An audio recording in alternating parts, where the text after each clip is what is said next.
నమస్కారం వార్తలకు స్వాగతం ముందుగా ముఖ్యాంశాలు ఎన్నికల సందర్భంగా CM Revanth Reddy road show ఇరు పార్టీలపై fire YCP leader Posani Krishnamurali press meet TDP నేతలపై ఫైర్ ఎన్నికల సందర్భంగా ఆర్మూర్లో CM Revanth Reddy road show నిర్వహించారు। ఈ సందర్భంగా ఆయన మాట్లాడారు। గ్రామాలే తరలి వచ్చి ఎక్కడికక్కడ సాదరంగా ఆహ్వానించి స్వాగతం పలుకుతుంటే నేను ఆర్మూరు గడ్డ మీద కాలు పెట్టేటప్పటికి సాయంత్రం 5 అయ్యింది। అయినా ఆర్మూరు బిడ్డలు, ఆర్మూరు రైతాంగం, ఆర్మూరు యువకులు మిట్ట మధ్యాహ్నం అన్నం తినకుండా సాయంత్రం అయినా మీరందరూ ఎదురు చూసి ఆనాడు నాకు స్వాగతం పలికి నాకు ఒక ధైర్యాన్ని ఇచ్చి కాంగ్రెస్ పార్టీకి సోనియా గాంధీ గారికి ఒక నమ్మకాన్ని ఇవ్వడంతో శ్రీమతి సోనియా గాంధీ గారు నన్ను కాంగ్రెస్ పార్టీ అధ్యక్షుడిగా నియమించడం జరిగింది।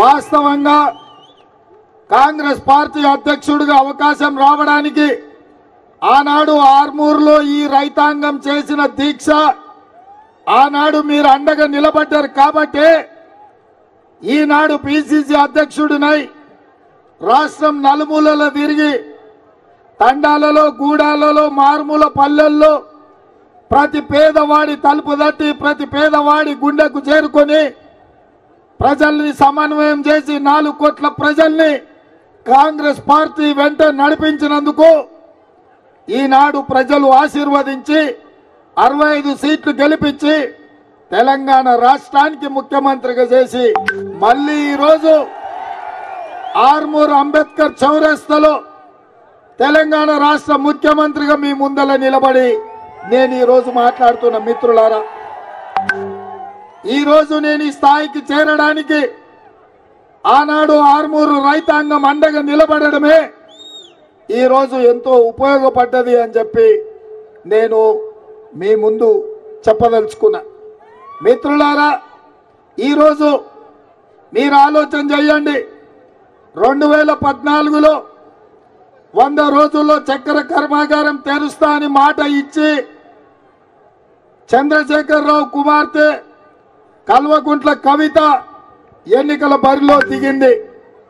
ఆ ఎన్నికల్లో 100 రోజులు కాదు కదా, 10 ఏళ్ళైనా చక్కెర కర్మాగారం తెరవకపోవడంతో ఆనాడు అండగా నిలబడి నిజామాబాద్ నియోజకవర్గం నుంచి పార్లమెంటుకు పంపించిన మీరు ఈ ప్రాంత రైతాంగం వాళ్ళని నమ్మించి మోసం చేసినందుకు, ఈ నిజామాబాద్ ప్రాంత రైతులను నట్టేట ముంచినందుకు అందరూ ఏకతాటిపైకి వచ్చి దాదాపుగా 2019లో 100 మంది నామినేషన్ వేసి మీ ప్రతాపాన్ని చూపించి ఆనాడు మీ రైతాంగంతోని పెట్టుకుంటే మీకు మాట ఇచ్చి మోసం చేస్తే తప్పకుండా బండకేసి కొడతామని ఆర్మూరు ఈ ప్రాంత రైతులు నిరూపించారు। అదేవిధంగా 2019లో ఒక గుండా ఆయన మీకు బాండ్ పేపర్ రాసిచ్చిండు। 5 రోజుల్లో అధికారంలోకి వచ్చిన వెంటనే ఎంపీగా గెలిచిన 5 దినాలల్లో నిజామాబాద్ పసుపు రైతాంగానికి నిజామాబాద్కు పసుపు బోర్డు తెస్తా అని బాండ్ పేపర్ రాసి ఇవ్వడమే కాదు, రాజ్నాథ్ సింగ్ నాడు వీడికి పిలిపించి మీకు అందరికి మాట ఇప్పించండు। రామ్ మాధవ్ గారిని ఈ ప్రాంతానికి ఆహ్వానించి రామ్ మాధవ్ గారి చేత కూడా మీకు మాట ఇచ్చిండ్రు।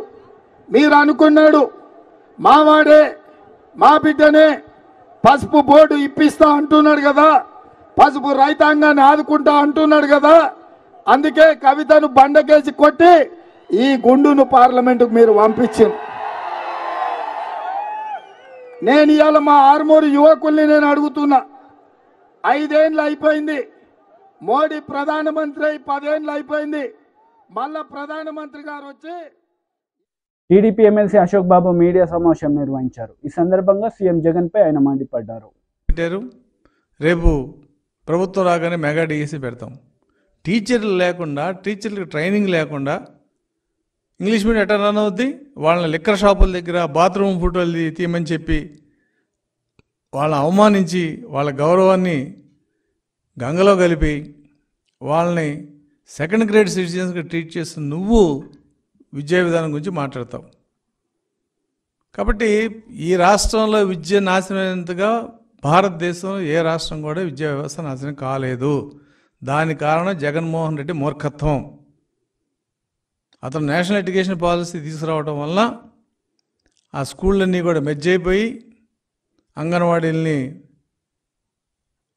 ప్రైమరీ స్కూల్స్ హై స్కూల్స్గా 2 కిలోమీటర్లో ఉండాల్సిన స్కూళ్ళన్నిటిని కూడా ఎక్కడో పెట్టి పిల్లలు ఎవరు స్కూల్కి వెళ్ళలేని పరిస్థితుల్లో అందరూ ప్రైవేట్ స్కూల్కి వెళ్తే, దగ్గరలో ప్రైవేట్ స్కూల్కి వెళ్తే ఇవాళ ఎడ్యుకేషన్ సిస్టమ్ మొత్తం కొలాప్స్ అయింది. డిఎస్సి లేదు. ఇంకా 5 రోజులు నువ్వు పెట్టేదేంటి, చచ్చేదేంటి? ఈ రకంగా విద్యా వ్యవస్థ నాశనం చేసింది నువ్వు. అసలు ఇంగ్లీష్ మీడియం గురించి నువ్వు మాట్లాడతావేంటి? నీకేం హక్కు ఉంది? ఒక జీవో ఇస్తే అయిపోద్దా?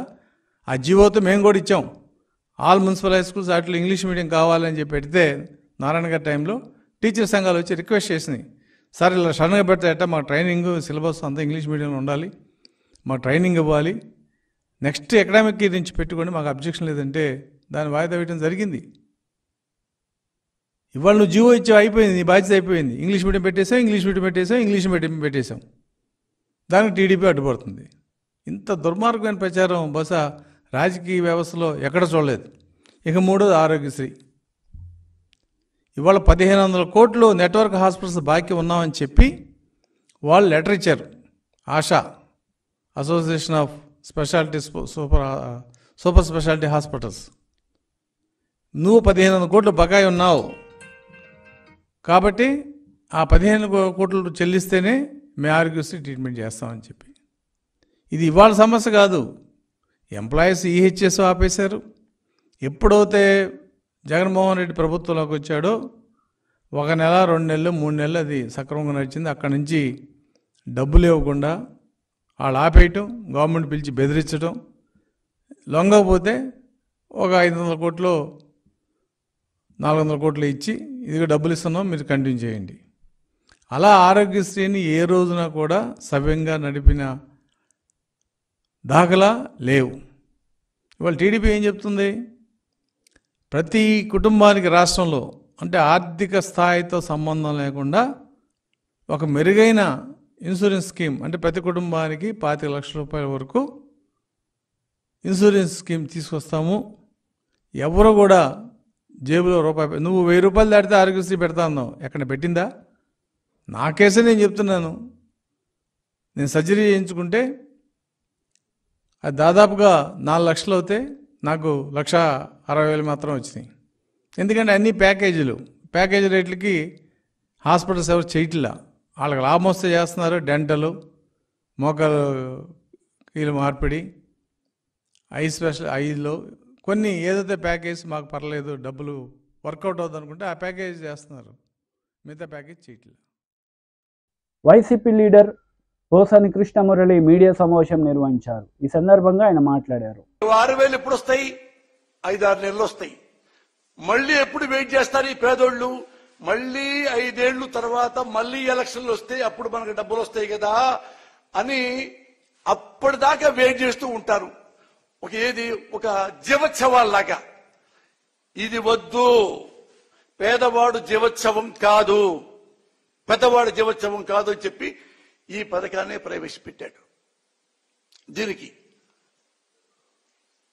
అన్ని చదువులు కానీ, విజ్ఞానం కానీ, నాడు నేడు అన్నా కానీ, ఆరోగ్యం అన్నా కానీ, మీ ఇంట్లో బట్టలు లేవు, అన్నం లేదు, కూడు లేదు, గుడ్డ, ఇన్ని చూసి ఈ పథకాలు ప్రవేశపెట్టాడు.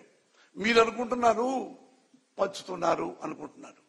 నేను అంటున్నాను, అర్బన్లో ఉండే మహానుభావులు, డబ్బున్న వాళ్ళు, ధనవంతులు, ముఖ్యంగా చెప్తే ఎగ్జాంపుల్ మా కమ్మ వాళ్ళు కూడా, అలాగే డబ్బున్న కాపు మహారాజులు కూడా అదే టౌన్లో ఉంటూ మీరు కూడా ఎంతో మందికి లక్షల రూపాయలు పంచుతున్నారు కదా పేదలకి.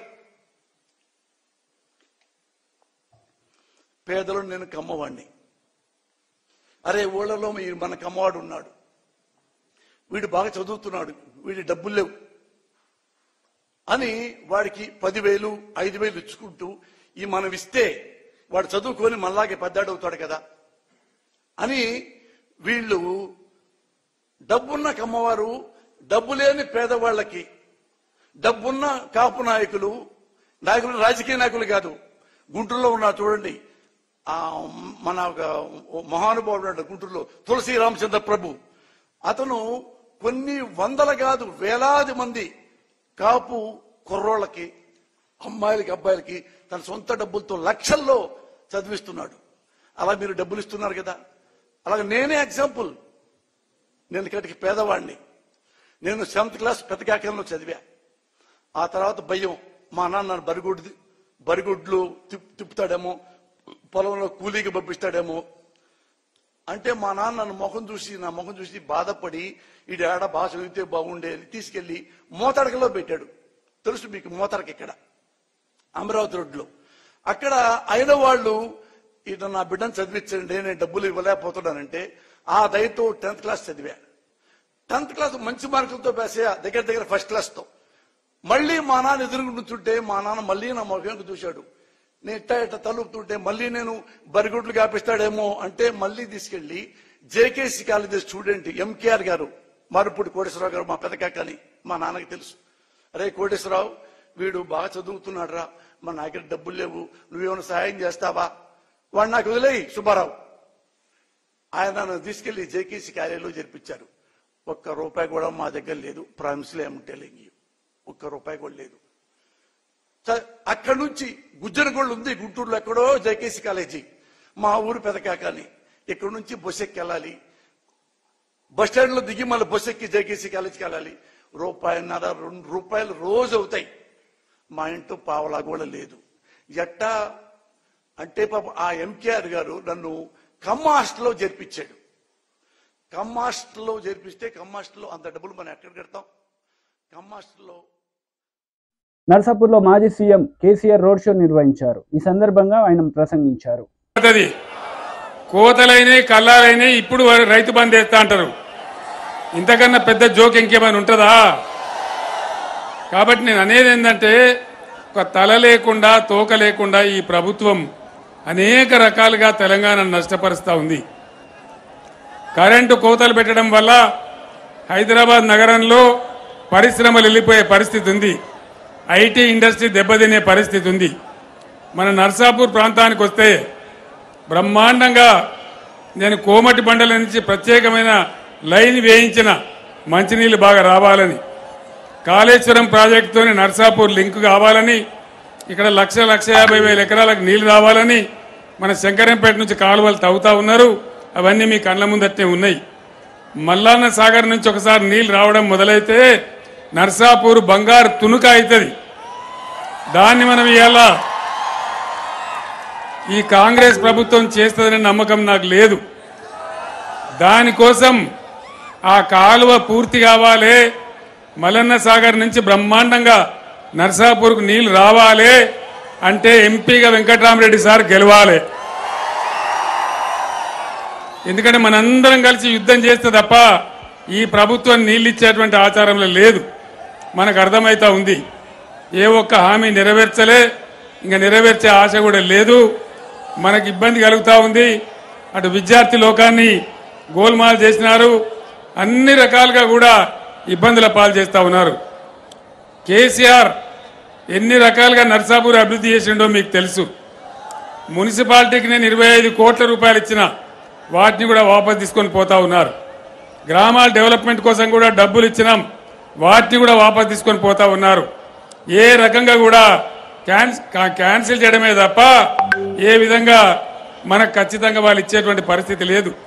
మన కొల్చారం మండలంలో మల్లినాథ సూరి పేరు మీద మనం యూనివర్సిటీ పెడదామనుకున్నాం, దాన్ని కూడా చేసే పరిస్థితులలో ఈ కాంగ్రెస్ ప్రభుత్వం లేదు.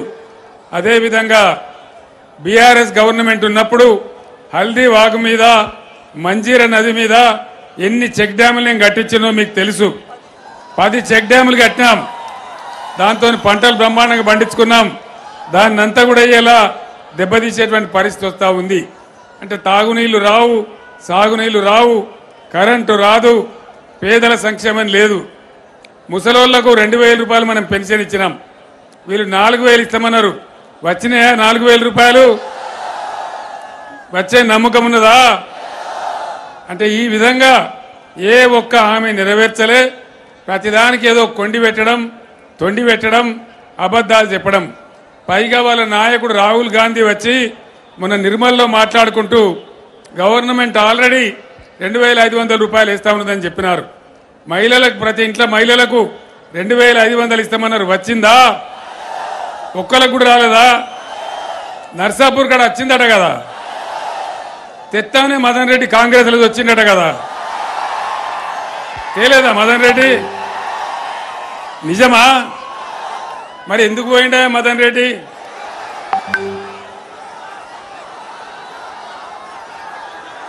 పైచలక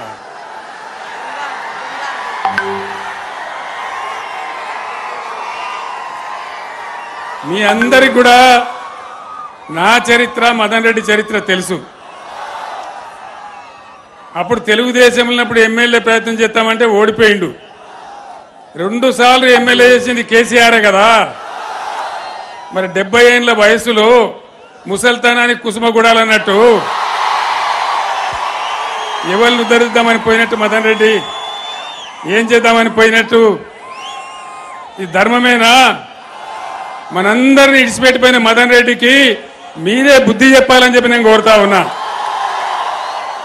అసెంబ్లీ ఎలక్షన్ల కంటే కూడా పెద్ద మెజారిటీ ఇచ్చి వెంకట్రామరెడ్డిని గెలిపియాలని చెప్పి నేను కోరుతా ఉన్నా. ఈ కాలువ పని చాలా ముఖ్యం మనకు. మల్లన్న సాగర్ నుంచి వచ్చే కాలువ, అది మన బతుకుదెరువు. నాకు మనం నర్సాపూర్ మీద ఉండే ప్రేమతోని సునీత గారు గెలిచిన కాడి నుంచి దాని స్పీడ్ పెంచి నీళ్లు తెచ్చే ప్రయత్నాలు చేస్తూ ఉన్నాం. ఈ కాంగ్రెస్ మెడలు వంచి నీళ్లు తేవాలంటే ఖచ్చితంగా పార్లమెంట్ ఎన్నికల్లో వెంకట్రామరెడ్డి గారిని గెలిపించాలి. ఆయనతో పాటు మనందరం కూడా యుద్ధం చేయడానికి సిద్ధంగా ఉండాలి. కాంగ్రెస్ మెడలు వంచైనా సరే ఈ కాలువ పని పూర్తి చేసుకోవాలి. మన పొలాలు గోదావరి నదీ జలాలతోని నర్సాపూర్ పొలాలన్నీ పారాలే. అదే కేసీఆర్ కళ అని చెప్పి నేను మాట్లాడుతూ ఉన్నా. ఇక ఇంకో పార్టీ నరేంద్ర మోడీ. ఏమన్నా పైసా లాభమైందా నరేంద్ర మోడీతోని? 150 స్లోగన్లు చెప్పిన 150 సబ్కా సాత్ సబ్కా వికాస్. టీడీపీ పోలిట్ బ్యూరో సభ్యులు వర్ల రామయ్య మీడియా సమావేశం నిర్వహించారు. ఈ సందర్భంగా పలు అంశాలపై ఆయన మాట్లాడారు. బయట ఈ పోలీస్ పోస్టల్ బ్యాలెట్ గురించి ఆయన చెప్పాలి సమాధానం.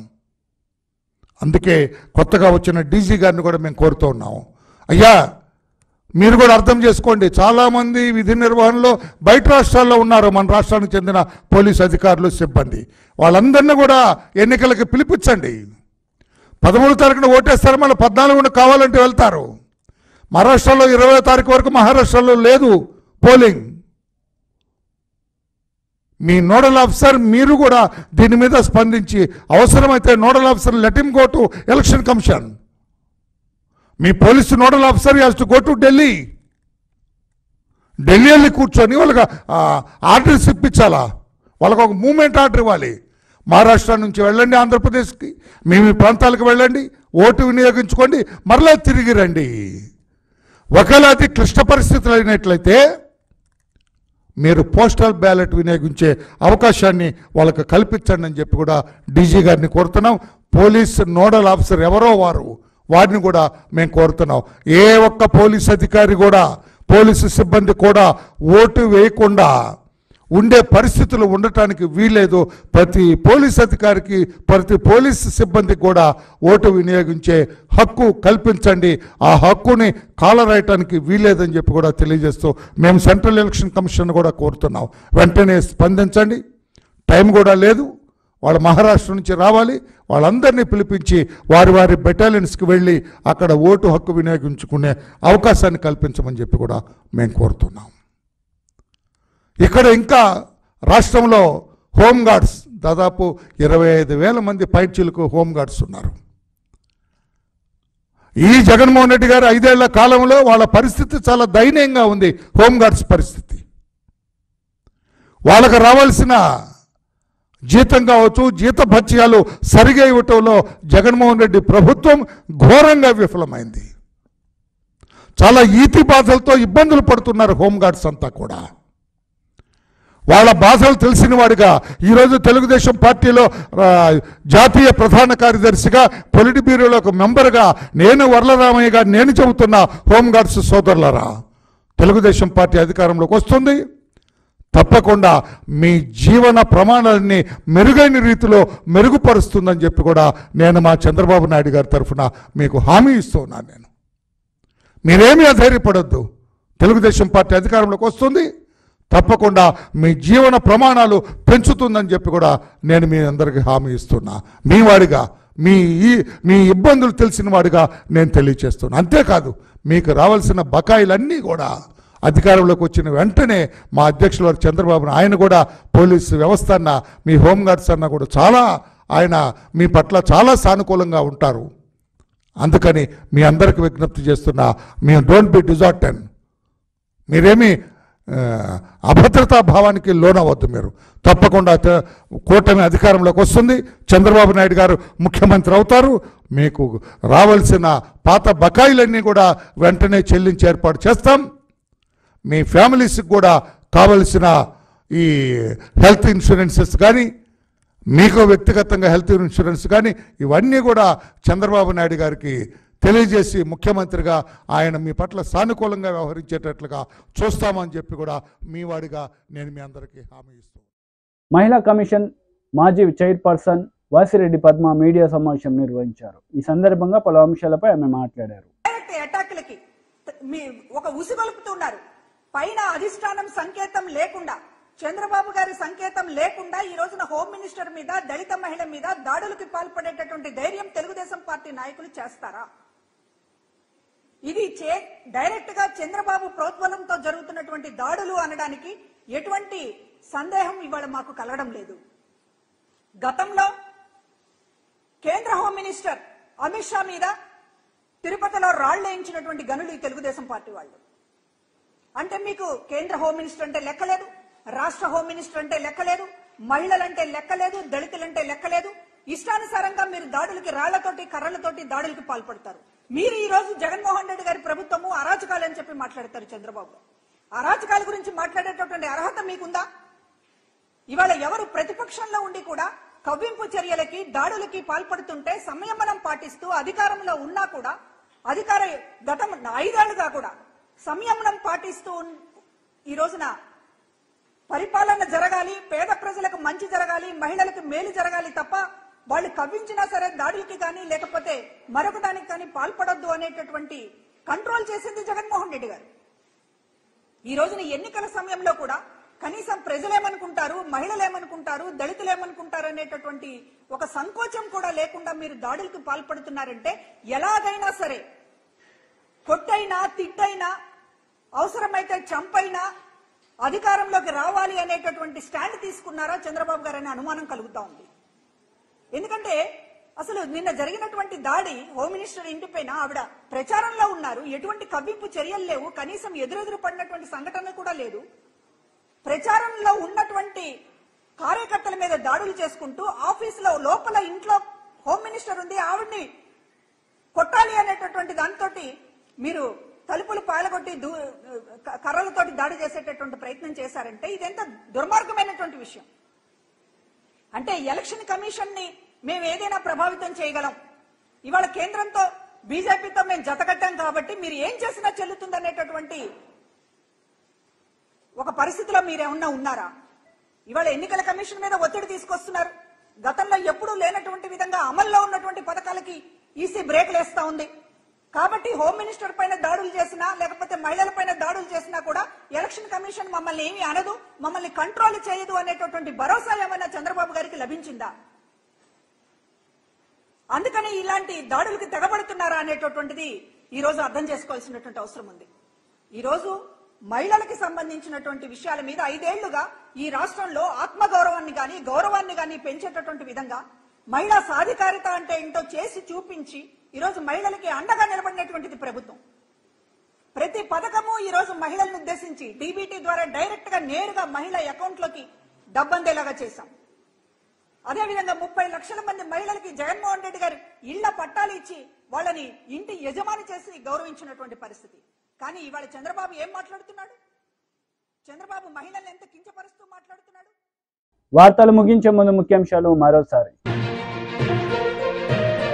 ఎన్నికల సందర్భంగా CM Revanth Reddy road show, ఇరు పార్టీలపై fire. YCP leader Posani Krishnamurali press meet, TDP నేతలపై ఫైర్. ఈ వార్తలు ఇంతటితో సమాప్తం. తిరిగి ప్రసారమయ్యే వార్తల్లో మళ్ళీ కలుద్దాం. అంతవరకు సెలవు. నమస్తే.